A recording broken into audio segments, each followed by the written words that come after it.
Assalamualaikum warahmatullahi wabarakatuh. Salam sejahtera bagi kita semua. Om Swastiastu, Namo Buddhaya, salam kebajikan, Rahayu.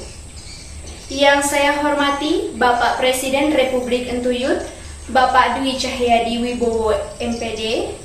Yang saya hormati Ketua DPR beserta jajarannya. Yang saya hormati Ketua DPRD beserta jajarannya. Yang saya hormati para menteri yang juga hadir pada saat ini. Pertama, marilah kita bersyukur kepada Tuhan Yang Maha Kuasa yang telah memberikan rahmat dan karunia-Nya kepada kita semua, sehingga pada kesempatan yang baik ini kita dapat berkumpul dengan keadaan sehat walafiat tanpa ada halangan suatu apapun. Bapak dan Ibu guru sebangsa dan setanah air, filsafat memberikan asumsi-asumsi dasar bagi setiap cabang ilmu pengetahuan. Demikian pula halnya dengan pendidikan. Ketika filsafat membahas tentang ilmu alam, maka diperoleh filsafat ilmu alam.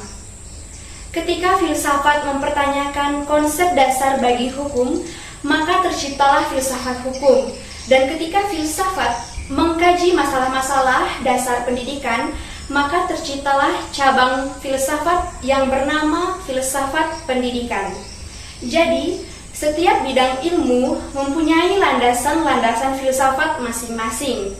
Unsur-unsur esensial dalam landasan filsafat pendidikan ada 3 yang utama, yaitu yang pertama, landasan ontologis pendidikan.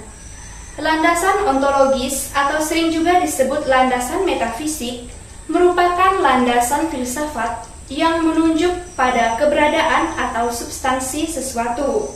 Misalnya, pendidikan secara ilmiah ditujukan untuk mensistematiskan konsep-konsep dan praktik pendidikan yang telah dikaji secara metodologis menjadi suatu bentuk pengetahuan tersendiri yang disebut ilmu pendidikan. Pengetahuan ilmiah mengenai pendidikan pada hakikatnya dilandasi oleh suatu pemikiran filsafati mengenai manusia sebagai subjek dan objek pendidikan.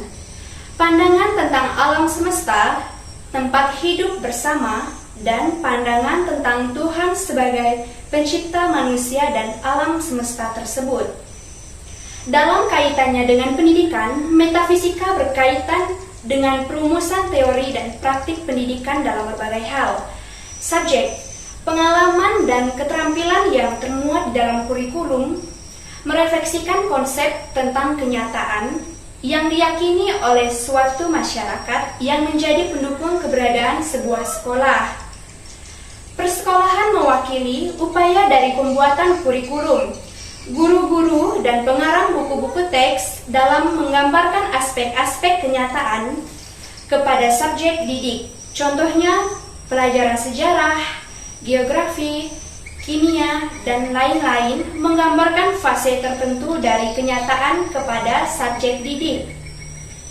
Yang kedua, landasan epistemologis pendidikan.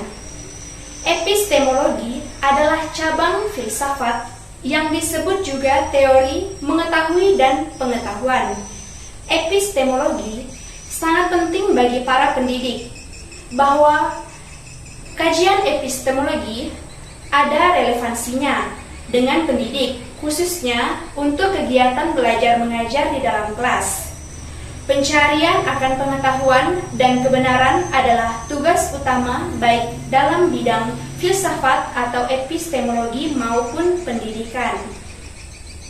Pendidikan sebagai proses memusatkan perhatiannya pada penanaman pengetahuan oleh guru dan perolehannya oleh peserta didik. Sedangkan epistemologi menggali lebih dalam sampai pada akarnya pengetahuan. Dalam kaitannya antara epistemologis dan pendidikan, yaitu dipandang dari sudut pandang guru. Suatu hal yang sangat jelas dan penting dalam kajian epistemologi adalah adanya jenis-jenis pengetahuan yang berbeda. Yang ketiga, landasan aksiologi pendidikan. Aksiologi merupakan cabang filsafat yang membahas teori-teori nilai, berusaha menggambarkan apa yang dinamakan dengan kebaikan dan perilaku yang baik. Bagian dari aksiologi adalah etika dan estetika. Etika menunjuk pada kajian filsafati tentang nilai-nilai moral dan perilaku manusia. Estetika berkaitan dengan kajian nilai-nilai keindahan dan seni. Metafisika membahas tentang hakikat kenyataan terdalam, sedangkan aksiologi menunjukkan pada perspektif perilaku moral dan keindahan. Para pendidik selalu memperhatikan masalah-masalah yang berkaitan dengan pembentukan nilai-nilai dalam diri subjek didik dan mendorong ke arah perilaku yang bernilai. Secara tidak langsung, landasan aksiologi pendidikan tercermin di dalam rumusan tujuan pendidikan. Tak kala orang merancang pendidikan, maka ia harus memulainya dengan merumuskan tujuan yang hendak dicapai. Dapat disimpulkan bahwa landasan aksiologi ilmu pendidikan adalah konsep nilai yang diyakini yang dijadikan landasan atau dasar dalam teori dan praktik pendidikan. Baiklah, sekian yang dapat saya sampaikan, kurang dan lebihnya saya mohon maaf. Saya ucapkan terima kasih. Assalamualaikum warahmatullahi wabarakatuh. Salam sejahtera bagi kita semua. Om Swastiastu, Namo Buddhaya, salam kebajikan, Rahayu.